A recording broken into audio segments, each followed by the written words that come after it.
You are looking at Julian's pronunciation guide, where we look at how to pronounce better some of the most mispronounced words in the world, like this other curious word. But how do you say what you're looking for today?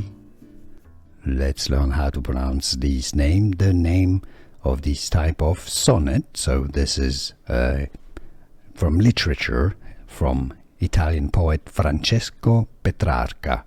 If you want to learn more names from literature, stay tuned. I've got more videos for you. You'll want to learn from Petrarchan. It's the English pronunciation. Petrarchan. It can also be pronounced Petrarchan or Petrarchan Sonnet. How to pronounce English pronunciation. Petrarchan Sonnet.